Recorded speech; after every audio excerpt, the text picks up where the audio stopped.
can we weigh in on Jon Jones's travels to Mother Russia? Jon Jones, an apartment in Chechnya. Yeah, it sounds like he bought an apartment in Chechnya. Great real estate prices over there. You know, some people want a beachfront property in South Beach. Others are going to Chechnya. You wake up today and you just see a litany of content from Jon Jones. I think he attended Ramzan Kadyrov's son's birthday, he said. Here's some video of Jon and Kadyrov doing a little wrestling training. Oh, a little knee to the stomach. Oh. A little Conor McGregor, Donald Cerrone there. This is dirty fighting. Dirty boxing. No, you got to do it. You got to have that. That's legal. Tell them this is MMA, not boxing. MMA, okay. This is good. Good stuff there. PT, what do you think of that scene over there? It's weird, isn't it? Does Jon know what the crack there? I don't know. I saw the tweets as well, and I was like, I don't think he's aware of the situation here. Well, PT, let's read the tweets together, shall we? Here are some of the highlights from Jon. Very early in the morning, obviously there was a time difference, so early for us, midday for him. Someone asked, was that takedown legit? Everyone's posting it. Which takedown are you referring to? JDavis_0613. Here is said takedown. Here it is. Here's Jon Jones and Khamzat Chimaev. PT, give us a little breakdown here. I mean, basically, Chimaev's just a beast. He's got the double unders. Jones, you know what I mean? He's got a beautiful body lock, as we can see. Twists him to the ground. Jon says, you know what? You're pretty strong, dude. Bye. And he is, like, it's you know, you see lads locking up like this. The Khamzat's a beast, man. It's crazy. Shout out to JDavis_0613. Everything that's going on with this whole scene, he's just concerned on whether or not the takedown was legit. Do you think Jon's really upset? He doesn't look upset. No. He says no videos, but I think he's got a giant smile on his face. Yeah. He's definitely not upset. What a match. He's living his best life. Like, Yeah, he's pretty sure of what he's done in his career, you know? He's pretty sure, like, you know, his legacy will stand the test of time. I don't think he's too worried about this. And now he's a real estate investor, killing it. Well, his response to that question, by the way, the J Davis _0613 question. Yeah, the takedown was legit. Young man is in tremendous shape, and there was only so much I could do on that concrete. What a great host. I'll never forget my time in Chechnya. He continued on the Twitter and said, someone said, do a grappling match. I was approached the other day about grappling DC for charity. I said, absolutely. Let's see what comes of it. 3-0. You know what? I should have asked Armin about Carlos saying that he was offered a grappling match against him. I was so taken by the aura, I forgot. Doesn't matter anyway, the fights or the match isn't happening. I'm surprised. I guess Armin's been doing a lot of these grappling matches. I guess now he's close to the belt, so they don't want him doing it. Anyway, DC versus Jones in a grappling match? I don't think DC is doing that, right? I mean... If they paid him enough. He hasn't been active. I'd watch it. Remember you wouldn't be down if they threw a bucket of money at DC? I would be down, but DC hasn't fought since, what, it was 2020. It's grappling. I know, but man, the body, like... What are you saying about DC's body? I'm saying that the body is beaten up. No, I'm not talking about the weight. I'm talking about like his body is stiff. His body has been beaten up. Jon is an active fighter. Jon last fought a year ago. I got faith in DC to be. I mean, I would love to see it, time. but I just, what's the point? What's the point? What else is Jon saying over there on the tweet today? What is he saying? Oh, and my guy Gable is going to be the top heavyweight on the planet within the next 14 months. Mark my words. I don't think a lot of people are disagreeing with Jon, to be honest. And it's a great story, isn't it, for the heavyweight division? If Johnny is done, like, to have him then in the corner of Gable Stevenson as he tries to take on, say, Aspinall, still the champion, it'd be fucking... Oh, my God. Could you imagine that?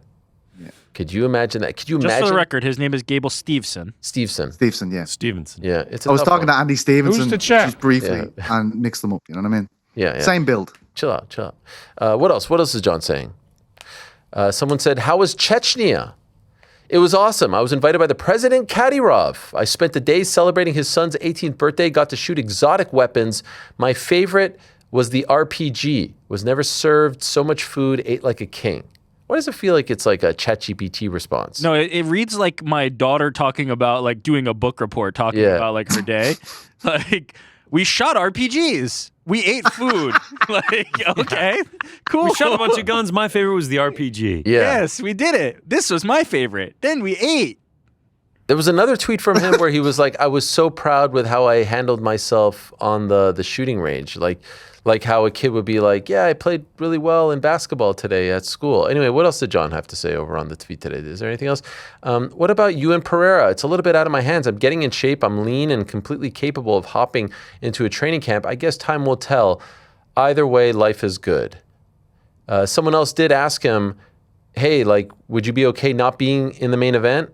And he said yes, of the White House card. What no one has asked him yet is, if you don't get on the White House card, are you done?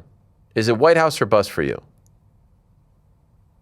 That's unclear. And also would love to know from the UFC's perspective, if you're not putting him on the White House card, would you be interested in putting him on another card?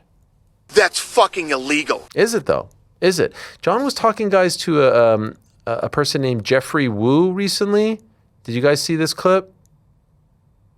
No. Some of my motivations aren't traditional anymore. You know, I don't think I care about what most fighters would care about. You know, most fighters wouldn't turn down $30 million.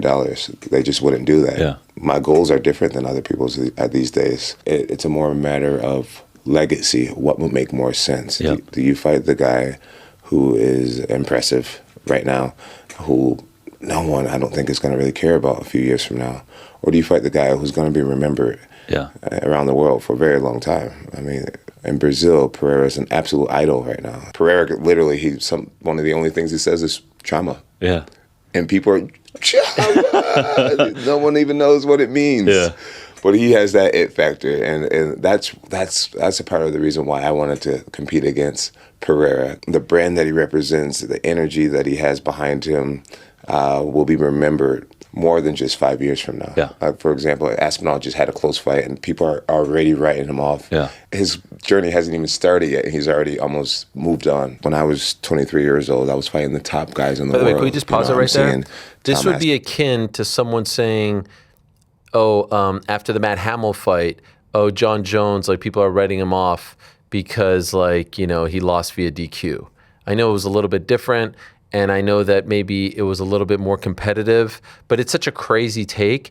The main thing is, we can continue to listen to it, but like the main thing is, like, none of this actually bothers me as someone who wanted to see Jon Jones fight Tom Aspinall, because he's no longer the UFC heavyweight champion. I'm all for Jon fighting Alex Pereira because he's no longer holding up the division. He's no longer stopping other people, and Tom Aspinall in particular, who was the interim champion, from realizing his own dreams. So I'm all for him now chasing whatever fun fight, whatever big fight he wants. I do think the way he's convincing himself of, you know, Aspinall being a nothing and never was and soon to be a non-factor in the sport, in the heavyweight division, to be a little bit crazy. But yes, Alex has been around longer. Yes, Alex has been on top longer. He's a 2-division champion. Like, yeah, you can't really compare the resumes. There's no doubt about that. So none of this stuff really bothers me. It's completely different. If he's saying this time last year as heavyweight champion, then yeah, that's why we were so upset. Now I'm like, yeah, okay, cool. Like, you want to go for that fight? Go for that fight. You've earned the opportunity. You've earned the right to dictate how your future ends. Of course, I'd love to see that fight, but I'd also love to see the Alex Pereira fight. Do you know what I mean, guys? Like, I'm not. A year ago, I feel like I'd be all like hot under the collar listening to this, but now I'm like, yeah, okay, go for it. Do your thing.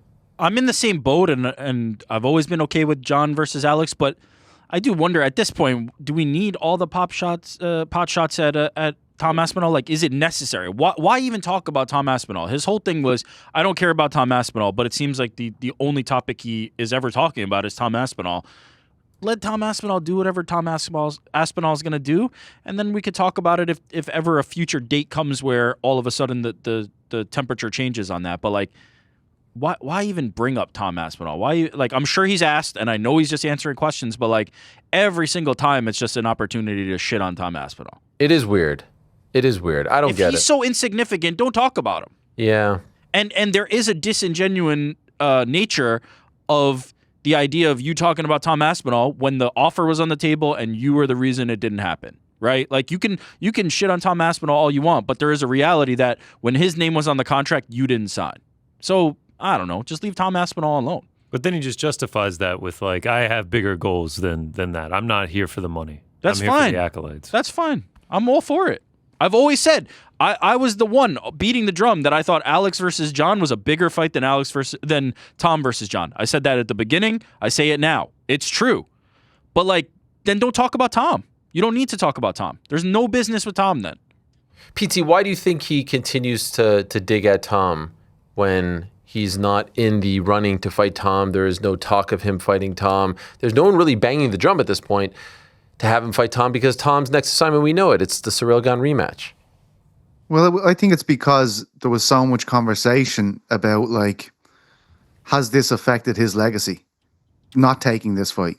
I think he's kind of, like, getting one back for that. Like, look at this guy. Look what happened with Ciryl Gane. Even though there was absolutely no closure with that fight, it was still very much a fight when it was stopped. I think that's his way of kind of, like, being like, really, like, this guy was going to be the biggest test of my legacy. You know, this guy, the fact that I haven't fought him has tarnished me, one of the greatest fighters of all time. I just don't think you're ever going to get shots off on Jones and he, you know, without him coming back to get his. And that's probably, that kind of attitude has made him one of the greatest fighters of all time. So I'm not entirely surprised by it. Yeah. This is the thing with Jon. He's always going to try to do the like holier than thou, I'm above it thing, but he'll always get those shots in. That's been the thing throughout his entire career. And again, it's the fight game. You don't have to be best friends. I'm not bothered by it. I'm not offended by it. I'm not even bothered by him trying to get this fight. Honestly, I have no. The UFC should make the fight. Like, yeah, he turned it down. Obviously, don't offer him $30 million, but like, make the fight. Give us the fight. I have no problem with that. Let's see Yuri fight Carlos Elberg, have Alex move up to heavyweight. If he wins that fight, have him fight Tom Aspinall. Like, let's go. It's all right there. Here's the thing about the UFC right now, and I said this a few months ago, less than a few months ago, maybe a month or two ago. There are an incredible amount of fights on the table for them right now. Like there's this triple threat match between Ilya and Islam and Arman, and they're all connected to each other, which is super weird in two different weight classes. And there's this triple threat match with Tom and Alex and Jon Jones, and they're all connected to each other, spanning two different weight classes. And there's a bunch of other interesting things going on. And I want to see it all, and I'm afraid that there's a chance we may see none of it. There's an actual chance that none of these things happen, and there's a chance all of them happen. And sometimes none of it happens. And more often than not, none of it happens. And that concerns me. But like, there is a chance that 2026 can be an all-time year, an incredible year, or like a real sort of, a real sort of letdown. Dud. Yeah. They're all right there. There's so many juicy fights, like literally right there. It feels very boxing-esque at the moment, where it's like all these teases, all these tweets, all the like. Please just give us those. They're all right there. Give us Ilya versus Arman. Give us Islam versus any one of those guys, honestly, and then maybe one of those Kamaru, guys. let's do it. Stop it with that. Yeah. Fun runner. Thanks for watching this video. Before you go, if you haven't already, hit that subscribe button for us. Also, give us a thumbs up, leave a nice comment. These things go a long way. And while you're here, do check out the rest of the channel. We've got live shows and full interviews, clips, and a whole lot more. We're doing big things here, and we appreciate your support very much.